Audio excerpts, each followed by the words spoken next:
भारत में संपत्ति प्रशासन की प्रक्रिया में अक्सर वसीयतनामा प्रोबेट का प्रश्न उठता है।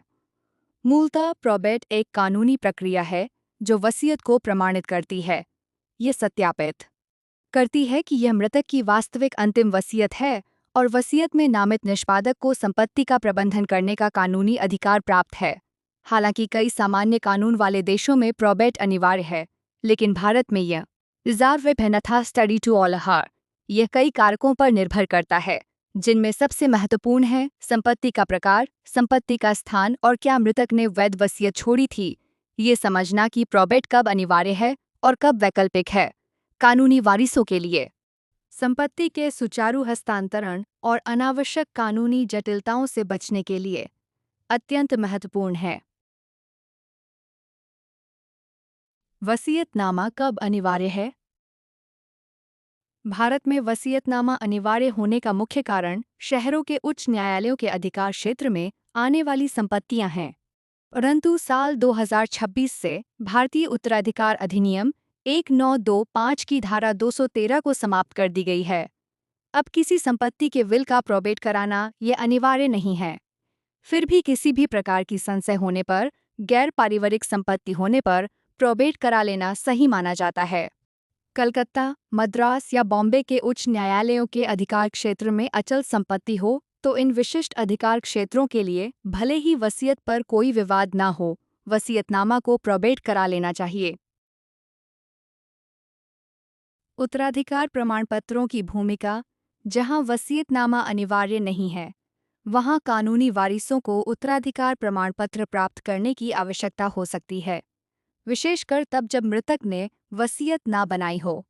उत्तराधिकार प्रमाणपत्र वारिसों को मृतक के ऋणों, प्रतिभूतियों और दावों को प्राप्त करने का कानूनी अधिकार देता है। हालांकि वसीयतनामा के विपरीत उत्तराधिकार प्रमाणपत्र वसीयत को मान्य नहीं करता है। ये केवल लागू उत्तराधिकार कानूनों जैसे हिंदू उत्तराधिकार अधिनियम या भारतीय उत्तराधिकार अधिनियम, जहां लागू हो के तहत आवेदक के कानूनी प्रतिनिधि के रूप में अधिकार को स्थापित करता है। यदि मृतक ने वसीयत छोड़ी है, लेकिन उनकी अचल संपत्ति 3 प्रेसिडेंसी शहरों के बाहर स्थित है, तो स्थानीय संपत्ति अधिकारों के हस्तांतरण के लिए आमतौर पर वसीयतनामा की आवश्यकता नहीं होती है। ऐसे मामलों में वसीयत एक बार सत्यापित और सामान्य साक्ष्य मानकों के अनुसार वैध साबित होने पर आमतौर पर अन्य राज्यों के संपत्ति रजिस्ट्रारों के लिए पर्याप्त होती है। ये अंतर भारतीय उत्तराधिकार कानून की एक प्रमुख विशेषता को उजागर करता है। व्यावहारिक निहितार्थ और चुनौतियां। वसीयत प्राप्त करने की प्रक्रिया समय लेने वाली और अक्सर खर्चीली हो सकती है, जिसमें अदालती शुल्क, आपत्तियां आमंत्रित करने के लिए आधिकारिक राजपत्रों में प्रकाशन और कानूनी प्रतिनिधित्व शामिल होते हैं। उदाहरण के लिए, कलकत्ता में संपत्ति के लिए वसीयत प्राप्त करने की इच्छा रखने वाले एक निष्पादक को कलकत्ता उच्च न्यायालय द्वारा निर्धारित प्रक्रियाओं का पालन करना पड़ता है, जिसमें अदालत में लंबित मामलों और दर्ज की गई आपत्तियों कैविएट की संख्या के आधार पर कई महीने से लेकर 1 वर्ष से अधिक समय लग सकता है। इसके विपरीत, गैर प्रेसिडेंसी शहर में पंजीकृत वसीयत के माध्यम से संपत्ति का प्रबंधन करना दस्तावेज की अंतर्निहित वैधता के आधार पर काफी तेज हो सकता है। सावधानियां।